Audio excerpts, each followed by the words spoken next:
Good afternoon and welcome to our Midday Mull for Tuesday the 9th of June. In midday prayers I've been continuing reading through Isaiah, and we're struck in chapter 41 where Isaiah confronts idolatry, and it's a theme that comes up quite often in the prophets. But he says in verse 7 of chapter 41, "The craftsman encourages the goldsmith, and he who smooths with a hammer spurs on him who strikes the anvil. He says of the welding, 'It is good.' He nails down the idol so that it will not topple." And it's kind of a ludicrous idea for us to think that there's something that you make with your own hand, and a whole lot of people cooperate, put it up, and you have to nail it down to stop it toppling, but you'll worship it.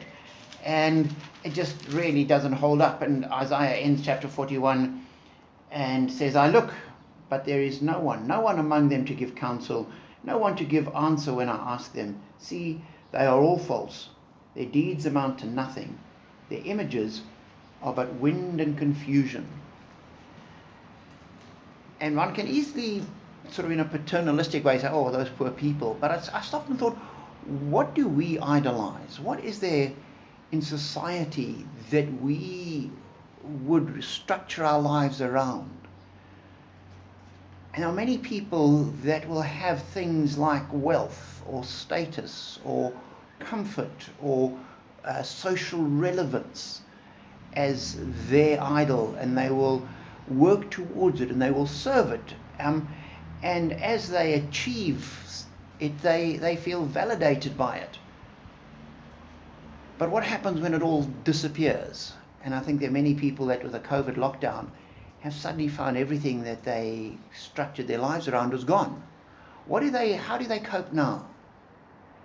And it made me stop and think, we need to be aware of what we worship, what it is that we use to give shape and structure to our lives.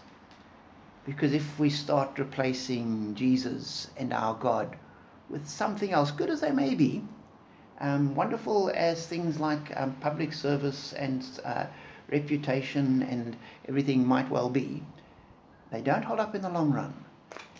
They all end up being wind and confusion. And if we have God and we hear Jesus says, "Love the Lord your God, love your neighbor as yourself," whether like Peter and them were in front of a crowd of thousands in the temple, or like Peter and Paul locked in a dungeon, those still have relevance. They still give us meaning, direction and purpose. Those are still worth pursuing.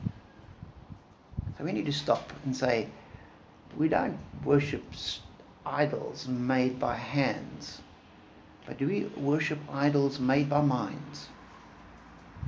That is far more tempting in the 21st century, and that is what we need to avoid. Be blessed.